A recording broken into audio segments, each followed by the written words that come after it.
Hello everyone and welcome back to the Great Book of Grudges. My name is Nathan and yeah, patch 1.2 is finally here. A bunch of fixes are coming into the game and there's a lot to discuss. So we're going to go through all of the sections. As you can see here, they do outline some stuff which is arriving, like for example the Regiments of Renown, the changes to mounts and how they work in terms of unlocks, and a few other things. So yeah, this is all pretty good. Everything will be linked in the description below should you want to read it, but keep in mind that Creative Assembly's website normally goes down at the deployment of, well, pretty much any patch. And as always, they even put a little warning here. Keep in mind that any mods might not work when the patch deploys. You need to wait for the modders to update them because this just kind of happens. And yeah, so if you get crashes, it might just be the mod not working at the moment. But with all that being said, let's just jump right in because there's a lot to talk about. So coming alongside this patch is also the release of a FLC, which is Regiments of Renown. We're getting 8 new Regiments of Renown, 1 for every faction, and interestingly enough, also for the pre-ordered DLC, the Ogres. So yeah, that's actually not a bad idea. We'll get a better look at them in a little second, but it's also important to note, because I don't think it's mentioned here, but it was confirmed that all 4 Demon Regiments of Renown will also be available for Daniel, the Demon Prince. So at least you are getting something with Daniel too. So for the first unit we have the Dune Dragons, Celestial Dragon Guard. These are for Grand Cafe of course, which have magic halberds. They've also got magic resistant armor, and they've also got access to the Encourage attribute. All in all, it's pretty good. The coloring is quite nice. It's more like the Jade Warriors and all that, so yeah, I kind of like this. Honestly, it's something that I was thinking when eventually we get these as miniatures, I would probably paint them up like this. And now I guess it's kind of established in the lore because we've got this type of thing too. Overall, yeah, I mean, magic halberds are pretty good, magical resistant armor, and Encourage all works out quite well. The next is the Hellforged Host, which are Exalted Bloodletters of Khorne, and I must say this is quite interesting. So they've got the same kind of things, it's the blade and all that, but they are bearing some armor, which is very much unheard of unless you're something like Skulltaker.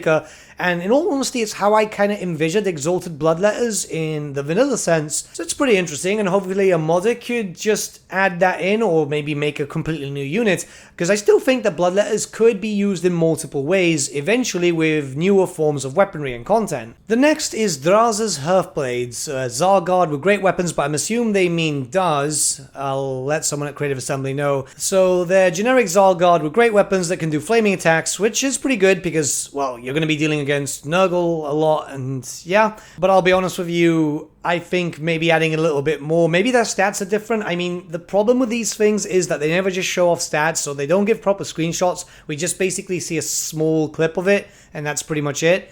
But maybe the stats are better in general. We've got something better here with the Festering Stooges, which are Exalted Plague Bearers of NURGLE. These are, of course, for NURGLE. And what we know is that they're able to regenerate better, and they can even restore their numbers. So, yeah, they've even got defensive abilities, but it doesn't really tell us anything about it. Hopefully that means that the regeneration is going to be at least decent, and they'll be able to make use of that more. I hope it's not just based on you're going to have to spend Winds of Magic to heal with a spellcaster to get this to actually make it more viable, but we're going to have to wait and see. Okay, next we've got the Powder Guts, and I've honestly just realized there's 7 regiments of Renown, not 8. I don't know what was up with me there, but these are the Powder Guts. These are Man-Eaters with Ogre Pistols, and, well, it looks like they're just going to be better at firing. They've got better range and accuracy, so that's not bad at all, yeah. I mean, it works quite well.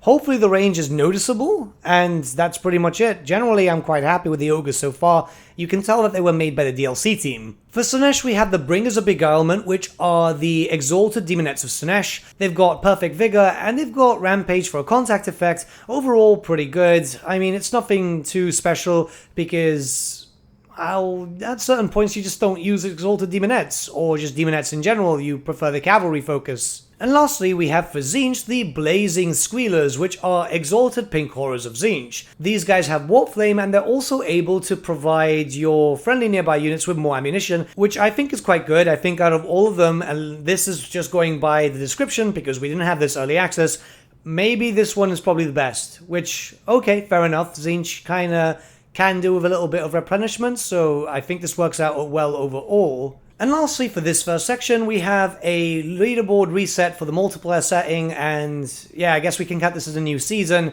I don't know too much about this type of stuff because I honestly don't play a lot of multiplayer, but I guess it's important enough for them to mention because it might have a growing scene. Okay, so now we're going into the game section. The first one is for stability and performance, fixed an issue where occupying a settlement with a loaned army could cause the game to crash and freeze. This is a great thing that they fixed because that's why I just wouldn't loan out any armies, because this was a massive problem. Next is fixed a soft lock when entering Celestia's realm to collect the final soul and then passing the turn. I really hope that they also took into account the Tzeentchian one and it's not just Celestian, it's just an oversight, because the Tzeentchian one does have this issue too, and it becomes a bit of a problem. Next, improve the performance impact of shadow splits and the distance at which trees are culled. Hopefully that means that we'll have a little bit better performance. I know that shadows can cause some issues there, so let's hope for the best.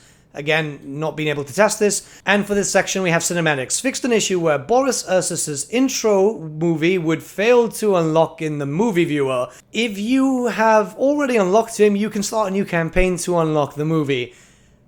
Okay. Yeah. I mean, let me be honest here. They're all over on YouTube and all that. I don't think this was a pressing matter to get sorted. I mean, maybe a lot of people go to the movie viewer a lot, but yeah. Okay, here's where we can get a little bit more positive because a few gameplay changes are coming into effect which are quite good. The first one being mount skills auto-unlock. A long-standing player request, all characters will now be granted their mounts and all mount-related skills automatically upon reaching the required level rather than requiring a skill point to unlock them. This allows players to focus on developing their characters with their earned points rather than invest towards unlocking their low-level mounts. I think this is a very good change. I'm very happy that we finally got this because I personally have been requesting it for years and I know a lot of people have been too. I'm really happy about this because some characters, you know, they have like 3 mount options. That's a lot of skill points, and especially if you want them mounted earlier, this can be a massive issue. Okay, so we do have some changes here to auto-resolves. The outcome is now determined by battle difficulty setting rather than the campaign setting. That works out quite well, cool. And the difficulty scaling of auto-resolve has been reduced on hard and higher difficulty settings. This should result in less punishing outcomes on higher difficulty settings, allowing more time for you to focus on the fights that really matter in your campaign for glory. And they say they are going to monitor the behavior auto-resolve and seeing if anything needs to be adjusted, which is great. Okay, so far this is good because auto-resolve has been, well, let's be very honest, auto-resolve has been horrible for pretty much the start of Warhammer 3, so at least the change is now coming into effect. Okay, so we've got some changes to AI behavior. We've increased the aggression levels of AI, which should make them more inclined to initiate siege attacks against settlements. Good, because it was just really weird. So I'm actually really happy about this. Next is significantly toned down the anti-player bias in the AI's target selection, especially on higher difficulties. The AI should now be less inclined to deploy forces over significant distances to engage the player if they are not perceived to be a particular threat. This is a good thing, and hopefully this should help out when it comes to campaigns with the Demon Prince and a few others. So far so good. I can't wait to see this in action. Next, the Wood Elves should now be more focused on defending their capital city. That's great because we randomly got the Wood Elves from Warhammer 1 again, where they just got really aggressive. So I'm happy so far. I can't wait to see this in action. It should not take too long for the patch to actually properly deploy. A bunch of changes are coming into effect for unit responsiveness, which does look kind of promising. Let's talk. Range units will now correctly rotate and fire when ordered to shoot a target behind them. Fantastic, this is something that's been a massive issue. Range units should now reform properly after rotating to engage targets behind them. Another good thing. Let's hope it works. Resolved issues which would result in units ignoring orders and becoming unresponsive for short periods of time. This was a massive thing that made me stop playing for a while. Resolved issues which would prevent flying units from attacking single entity land units. Okay, good so far. Reduce the delay before range units can fire a volley. Again, not too bad. Reduce the delay before range units can respond to issue commands after firing a volley. Okay, again, good. Everything's looking good. I'm looking happy. I'm actually fairly positive about this. removed transition animations used by Iron Hail Gunners and Armored Corsairs, which resulted in overall reduction in their damage per second. This also increases their responsiveness when ordered to move after firing a volley. I've not noticed this too much, but if this is an issue that they've outlined, it's definitely an issue, I guess. And then implemented a partial fix for instances where units engaged in battle would ignore player-issued retreat orders and instead re-engage in melee combat. We'll continue to identify and make improvements in future releases. Okay, so yeah, that was a bit of an issue where I just wouldn't have anything retreating, and I'm happy that they found a solution to it. I just really hope it works this time, because in some cases you just want to hit and run, and it just wouldn't allow for that, and it's a bit of an issue for, say, for example, Sinesh. So next we have manual fire, and really there's not a lot to talk about. They've just re-enabled it for multiplayer, and yeah. Does anyone actually use that nowadays, other than just getting a cool cinematic shot? Because, yeah, I don't know, I'm just genuinely asking you guys. Next we got general updates though, which has fixed an issue which could result in plagues failing to be removed properly after changing the ownership of and subsequently losing an afflicted army. Okay, no, not too bad. And then we've got players will no longer receive achievements for recruiting greater demon units while playing as the demon faction. Really? Why is that an update? Okay, let's just move on. Okay, now we're going into the big stuff, which is the factions and ballads section. First, it's going to be the Demons of Chaos, which doesn't have a lot of changes because I think Creative Assembly think everything is overall fine. If we look at campaign, it says when previewing parts, the stats of the demons will now properly consider army effects in the calculation. Okay, that's good. It's better for just like seeing how everything's going to turn out. The switchable plague rollout button is no longer available when it's not the player's turn. Okay, fair. Fixed an issue which prevented the final options in the demonic glory tree from unlocking upon meeting the prerequisites. This is something which was an issue, for me at least, so I'm happy this is getting fixed. Fixed an issue which would prevent early game missions from properly awarding undivided glory when playing as the Demon Prince. Again, had this issue myself, so I'm happy. And then finally, fixed an issue which allowed the player to continue earning glory in the monogod progression trees after dedicating to undivided. Never saw that myself. I normally just dedicate myself anyway, but okay, this is good to know. At least they're fixing these little bugs.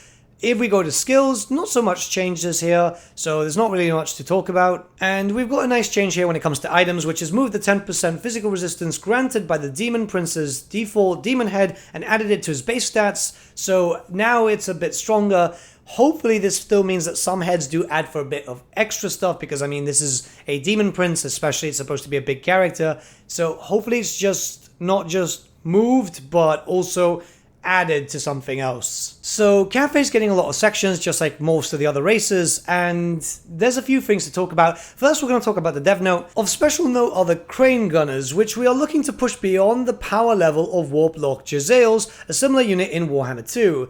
This change comes at a higher price point, however, to clearly indicate their quality.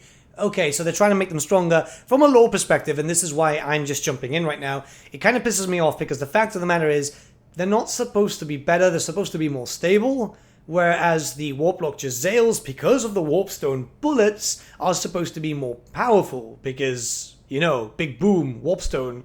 Other than that, you know, they're doing a few things, and everything looks alright. They did say that the formation is not going to get changed yet, instead that's coming in 1.3, and, okay, yeah, at least we know when it's coming.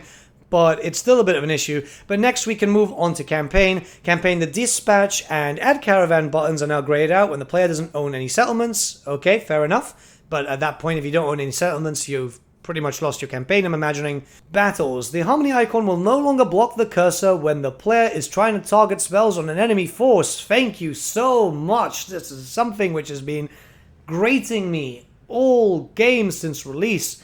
I'm really happy that this is just getting fixed. Now, next, fixed an issue where the ammunition effects of Great Bastion buildings would not always apply when under siege. Yeah, I've had this happen before, so it's great to hear that this is getting fixed. So far, so good, not too many issues there, so I'm quite happy, let's carry on. In regards to units, abilities, spells, skills, and all that, you know, they're getting a various different amounts of buffs and debuffs. You can see them on screen right now, so you can pause as you wish. Overall, everything's looking quite good. There's a few things that need to change, and yeah, it's a lot of stuff for multiplayer. I'm imagining that multiplayer must have quite a lot of players at the moment. At least a lot of people aren't playing campaign.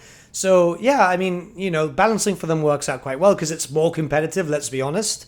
In regards to technology, I'm more well pleased. You see, tech, especially for Warhammer 3 factions, hasn't really been great when you compare it to like Warhammer 2. So yeah, we're getting a few changes. There's this one section which is focusing on the following technologies have been changed from their original function. So we can see here stuff like increasing ammunition at a much better rate, a lot better buffs, now providing maybe some other stuff like more armor.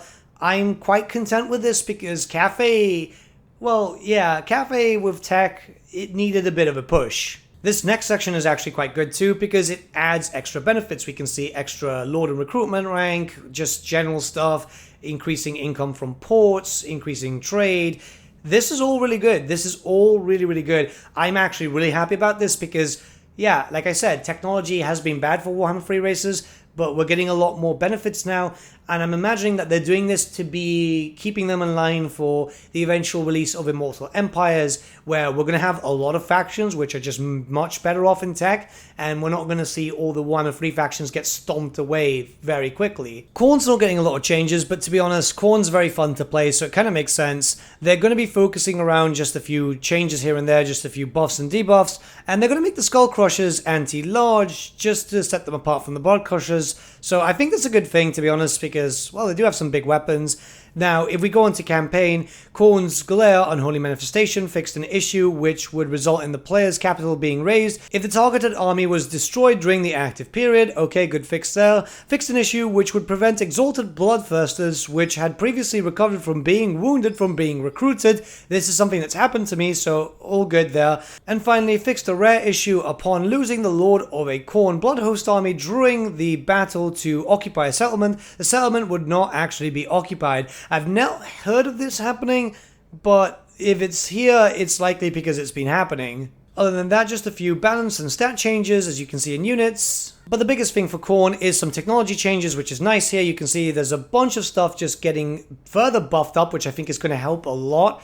It's not so noticeable now because, let's be honest, Khorne is the strongest, but I imagine during Immortal Empires this is going to be very, very useful. And also some extra effects here, which I think is going to be very helpful. Just extra stuff for like the Gore Beast Chariots, which I honestly don't use too much, so they might be a bit more worth it now. Some extra melee defense, some upkeep reductions. All in all, I think it's going to be good. A lot of stuff for Blood Hosts, which I think is going to be really good. Keep in mind that originally, prior to the launch, they were supposed to be completely free, but they felt that that was a bit too overpowered. Now at least we can reduce how much they cost in upkeep, which should make them a bit more viable. Not much coming into Kislev. You can see a lot of the changes on screen right now. There's also something relating to the fact that they feel like the sleds do too much damage in melee, which really just boggles the mind because, well, it's a bear, you know? It's supposed to be really good at melee, but other than that, everything's just okay. I do see that they've helped a lot when it comes to just extra armor, especially for the Griffin Legion, which I think is pretty good. A good thing to note here is they have finally taken note of certain spells within the Kislevite laws, which, let's be honest, were just really underperforming. So a little bit more damage overall, and a few things have been reduced in terms of Winds of Magic cost. I'm happy about this because, yeah, it's been very noticeable when you're playing a campaign and you're just not doing damage. Overall, more changes to technology, which I think is a good thing. I know I've said this for the others, but it's a good thing because, yeah, it's looking better. I've been complaining about this since the very beginning, even a little bit during early access. It just felt like their trees, while they look very stylized and they look very cool, they needed a little bit extra oomph. Now, obviously, I'm not a game designer, so I wouldn't be able to say, look, they need 5% more here, 2% more here. But overall, I think this is going to help out these factions, and I just can't wait for Immortal Empires. Very little changes coming to NURGLE, and I guess that's because they're probably waiting to figure out what they can do. However, there's an interesting change here with the dev notes. With NURGLE, we are making careful tweaks to multiplayer, while also giving the Great Unclean Ones the bound spell treatment. The spells you unlock with campaign technologies will also be losing the reliance on the Winds of Magic, instead providing a single charge to drop during the battle. Okay, so as far as I've read, because I've gone through the rest of the patch notes, this is affecting all greater demons that have bound spells, and I think that works out quite well. We're going to have to see, because some people did like having infinite charges, because you had your own spellcaster, without leveling up a spellcaster, but this is still reliant on technology. It might be received two ways, but we're going to have to wait and see when we actually can test this. The The technology improvements overall should be very, very good for NURGLE, so hopefully this continues, because I'm reading over them myself right now. Stuff like the recruitment cost minus 25% in the certain regions is going to be very, very helpful. If this works out quite well as intended, then NURGLE might be my first campaign playthrough, because it's been something that I've been wanting to do, but it just felt a bit too difficult, and not in like the enjoyable way. Not a lot of changes are coming to the ogres, but that was kind of expected. They were made by the DLC team, so they were going to be a bit better anyway. I think everything works quite well overall. I think the little changes overall will help. I don't really necessarily agree with ogre pistols being overperforming. At least that's what I've been using in campaign. Keep in mind, I don't play multiplayer, but yeah, overall, good. Same thing with Slaanesh, not much is changing. They say that they're happy with how Slaanesh works at the moment, which I think, is fair enough. They're doing quite well. There's a few campaign changes though, which is Slaanesh armies can no longer summon Disciple armies after pressing the end turn button, fair enough. The Veil of Creatures landmark building will now properly provide the bonus recruitment rank for Demonette units. Thank you, this is something that I have noticed. Factions vassalized to Nekari will now properly dispel the fog of war over their controlled provinces. Again, very useful. And vassalizing an enemy faction of an ally will no longer instigate war with your ally.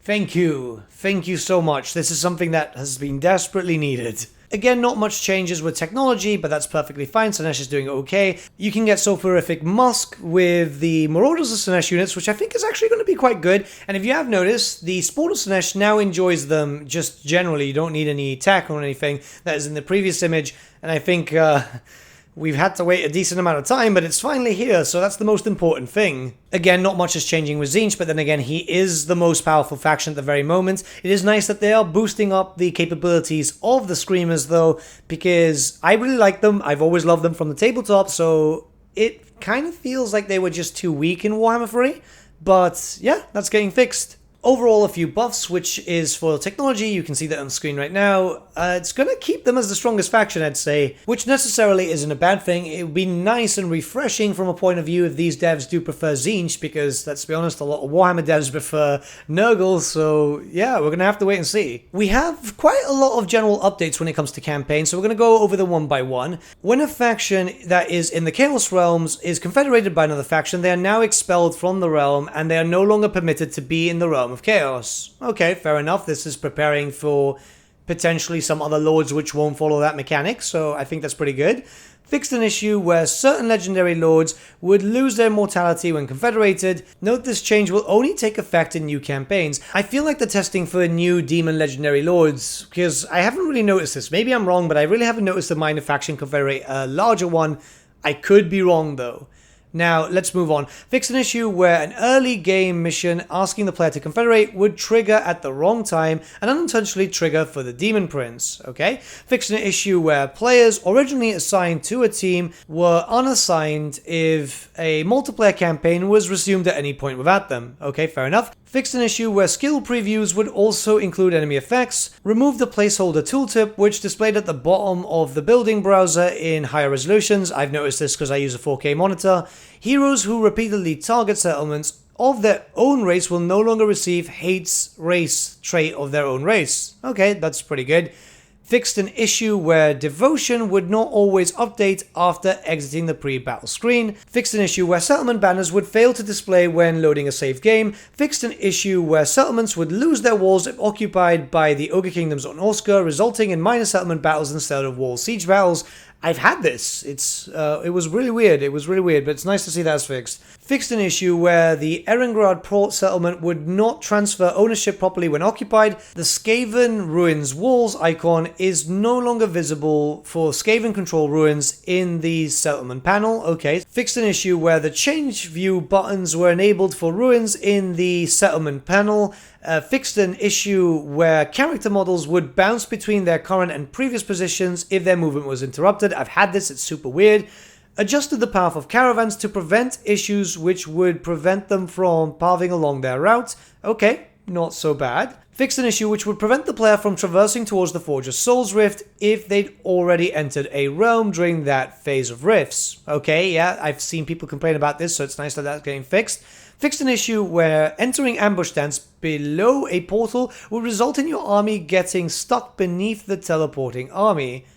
Interesting. Some of these issues I never knew existed, but it's nice that they're getting fixed, I'll be honest about that. If a player initiates a battle on top of a portal in the realm of Slaanesh, they will now be able to move in and out of the portal so they can move into the next ring once the battle is resolved. Okay, that's actually pretty good. I'm quite happy about that, because sometimes it kind of kills your movement. So yeah, not too bad. Fixed an issue when fighting on top of a point of interest in the NURGLE realm would fail to trigger the survival battle mission. Okay, yeah, this is something that I've had, so it's good to see this getting fixed. Reduce the likelihood of getting stuck between the edge of a floating island and a teleport locus in the Tzeentchian realm. So far, so good. I don't see a change to the Tzeentch thing just not spawning the actual survival battle, the trigger, which is a bit concerning. But other than that, fixed an issue where AI players would constantly replace lords when under siege, leading to prolonged besieging times. I've had that. It was frustrating to the point that I just had to shut the game off and go for a walk. And lastly, fixed an issue which could be used to generate infinite amounts of AP, allowing for infinite movement during a single turn. Okay, so that exploit has been gone. So far, so good. I'm not seeing too many issues there. Well, I mean, I'm seeing resolved issues, so yeah, so far so good. Nothing too big to discuss in regards to this section, though there is something here, which is the Realm of Chaos map. The protection chain of buildings now also provide the rift blocking effect for AI-controlled Warhammer 1 and 2 races. I think this is probably because they're testing it out to see for Realm of Chaos stuff, which is also going to be DLC, where they're not going to go into the realms, they're not going to take part in that story, but it would be kind of annoying if you had to deal with rifts, which it's kind of like, say for example, how everything worked with the Eye of the Vortex. So if this is going to be a test for that, that's great news. There's a few battle changes here and some stuff relating to domination mode, but I'll be honest with you, like I've said, I don't play multiplayer, so it doesn't really relate to me. I think that the changes overall are good, don't get me wrong. I still think that this stuff should have been here in vanilla, and I know that I am echoing the sentiment of a lot of people. At this point, I feel like they should start pushing towards campaigns, DLC. Like, we know there's a Warriors of Chaos DLC at some point because, you know, it's a Warriors of Chaos rework, but it's going to be a while. It's going to be a while. I mean, I guess we have to wait for 1.3, and I'll be honest with you, all these fixes are all well and good and desperately need to happen, but I feel like now they need to start pushing for other stuff because, look, let's be honest, the players are just kind of dying out. There's less of a player base each and every day, and we need a new shiny. I get it. I honestly get it with the whole thing about getting some new stuff in, but we know that in Q3 it's going to be 1.3, which is going to be, well, another Regiments of Renown thing, and then we're going to have to wait for update 2.0, which is the Immortal Empires. I feel like maybe it would be a good thing if they start progressing towards the first Old World update, the DLC, because I'm feeling it. I'm honestly feeling it. If you've been familiar with this channel, you know that I post normally every single day. I do 7 days a week because I like this series. I love Warhammer Fantasy. I love Total War. And I'm starting to take more breaks now because I'm just not feeling inspired to make a video, or just like I don't want to turn on Warhammer 3 at certain points. It's the same thing over and over again, and I feel like now they need to start pushing towards that, pushing to 2.0 rather than 1.3. I could be wrong, and look, I'm not trying to be negative here because I still feel like there's a lot of hope for Warhammer 3, but I just feel like it's taking a bit too long, especially for a lot of stuff that should have been there in vanilla. The patches are on average, 6 weeks apart? It's becoming a long time now, and it's being felt by a lot of people, not just the player base, but people like myself, content creators. It's tough for us to feel excited about something and like make positive videos when it's becoming so slow, when a lot of this stuff has been fixed early on, because, you know, some modders have been able to fix it. And now I'm not saying modders are doing a better job, because modders just do stuff that they want to do, and CA needs to answer to higher ups, and I feel like there is a lack of communication between the higher ups and the general fan base, including the devs who do love this game, because I speak to people at Creative Assembly and they love this series. They want it to do well because not only does it keep them employed, but they have fun with it. And yeah, I don't know. We'll have to wait and see. Overall, I like the changes and it's nice that we're seeing them. Hopefully, it won't be too long until we get some more. But let me know what you guys think in the comments below and let's start a bit of a discussion.